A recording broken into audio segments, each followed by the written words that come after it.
안녕하십니까. 오늘 인구위기TV 9번째 방송을 시작하겠습니다.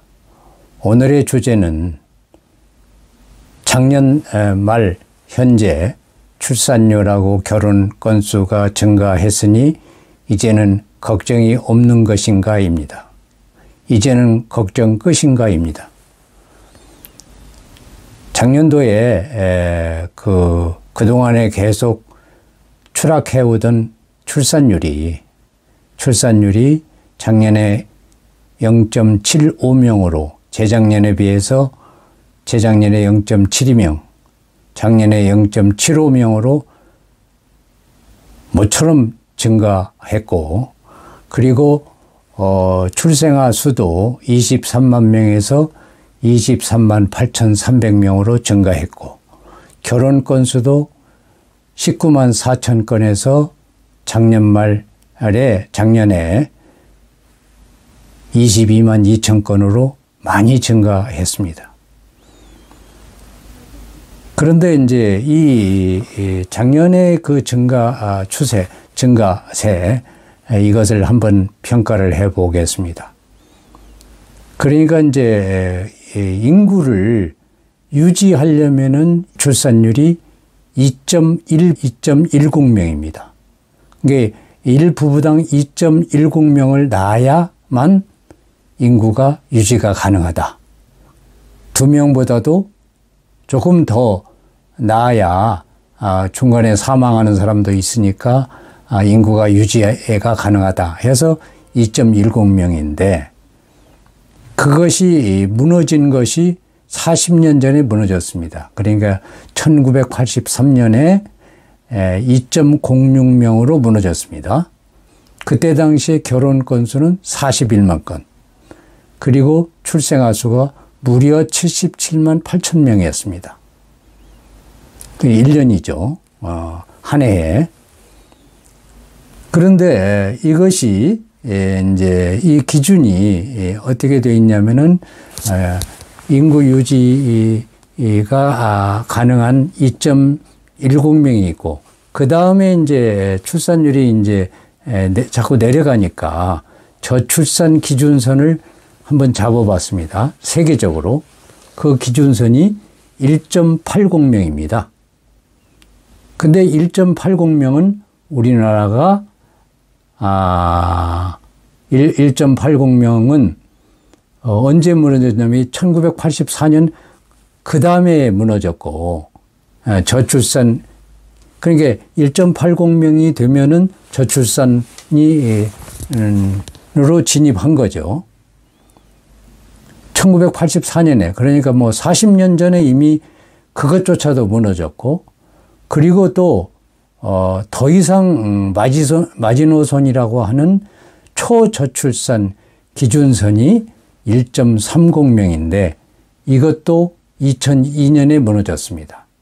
그러니까 2002년에 1.18명이었죠. 그러니까 지금으로 말할 것 같으면 20년 전에 무너진 겁니다. 그때 당시에 결혼 건수가 30만 건이었고 출생아 수가 49만 명이나 되었습니다. 그렇기 때문에 작년에 우리가 이제 반등을 했다 하는 것이 결혼 건수가 22만 건. 그러니까 반절로 줄었죠.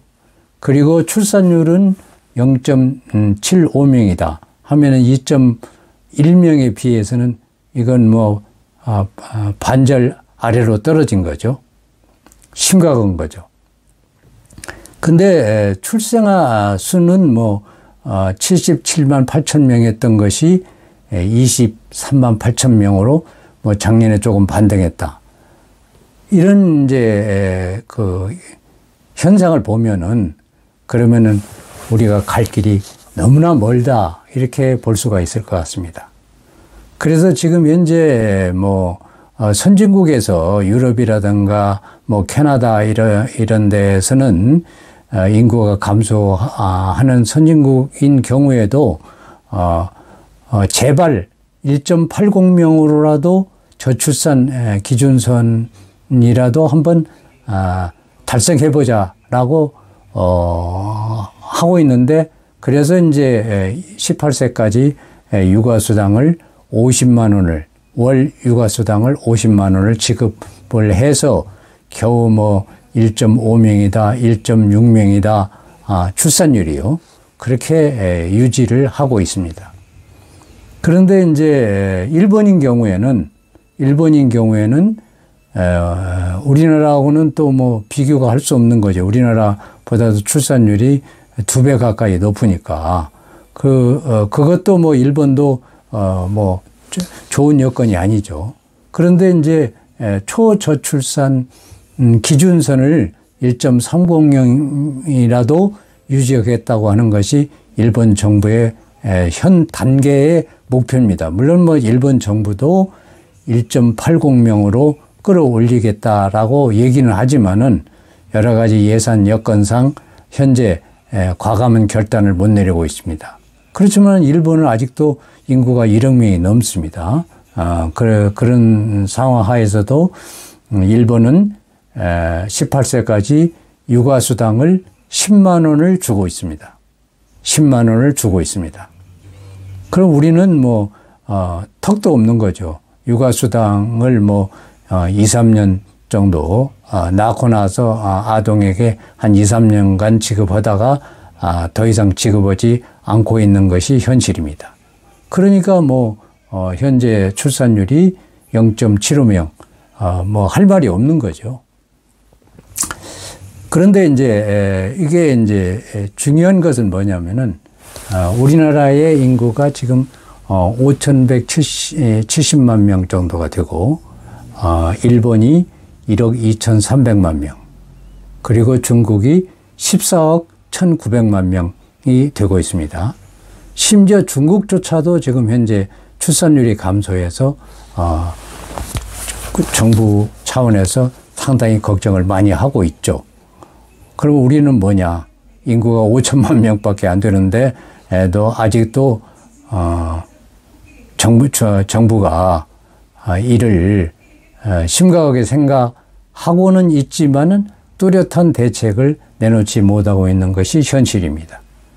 그렇다면은 일본인 경우에는 지금 현재 일본의 정부 정책은 1억 명을 무슨 일이 있어도 사수하겠다. 이렇게 얘기를 하고 있습니다. 그러려면은 1억 명을 유지를 하려면은 연간 출생아 수가 100만 명이 돼야 합니다. 근데 지금 현재 일본도 80만 명이 무너질 위기에 와 있죠. 그러니까 연간 출생아 수가 80만 명이 안 되고 있습니다. 그럼 우리나라는 인구 5천만 명을 유지를 하려면은 연간 50만 명의 출생아가 필요합니다. 그런데 23만 8천 명. 어림도 없는 거죠. 그래서 이제 항상 이제 이 인구 정책은 찔끔찔끔 정부에서 세액에 모이 주듯이 이런 식으로 정책을 해서는 절대 안 된다. 그렇게 이제 얘기를 하고 있는데도 불구하고, 그러니까 빅푸시, 과감하게 어떤 인구에 관한 정책, 예산 투입이 필요하다. 이게 그런데도 불구하고 이것이 실현이 안 되고 실천이 안 되고 있는 것이 너무나 안타까운 얘기죠. 그래서 뭐 대통령 선거 때마다 무슨 뭐 공약을 낸다. 그리고 나서는 대통령이 되고 나서는 그래서 제대로 실천을 하지 않는 뭐 이 핑계 저 핑계 뭐 이래가지고 그동안에 미적미적 해오는 바람에 이런 위기에 닥친 거죠. 그래서 이제 먼저 다시 한번 강조 말씀드리지만 월 육아수당을 50만 원, 월 육아수당 50만 원을 18세까지 지급을 해야 한다. 그러니까 중앙정부가 하든 시군구가 하든 중앙정부와 시군구가 지방정부가 힘을 합쳐서 지급을 하든 어쨌든 간에 월 50만 원 이상을 서유럽같이 지급하지 않는 한 이 문제는 해결이 안 난다. 그리고 두 번째로 중앙부처의 인구부, 중앙부처 인구부가 빨리 신설이 되어야 한다 하는 말씀을 드릴 수 있을 것 같고, 그리고 이제 워낙 우리가 출산율이 떨어지다 보니까 일본의 반절밖에 안 되죠. 일본도 심각한데. 그러다 보니까 이제 결혼 장려금, 출산 장려금을 지급하자. 1부부당 1억 원을 지급을 하자. 1아동당 1억 원을 지급을 하자 하는 제안을 하고 있는 겁니다. 그렇지만은 이것도 적극적으로 당분간은 적어도 10년간은 지급할 필요가 있다. 이렇게 저는 판단을 하고 있습니다. 그래서 일본이 1억 명을 사수한다면은 우리나라는 5천만 명을 무슨 일이 있어도 사수를 해야 한다 하는 것을 반드시 우리 국민 모두가 인식을 하고 자각을 하고 이 문제, 인구 문제에 대해서는 최우선적으로 뭔가를 해야 하지 않을까 이렇게 생각을 합니다. 그러면 오늘 9차 방송은 마치고 다음 10차 방송에서 다시 뵙겠습니다. 감사합니다.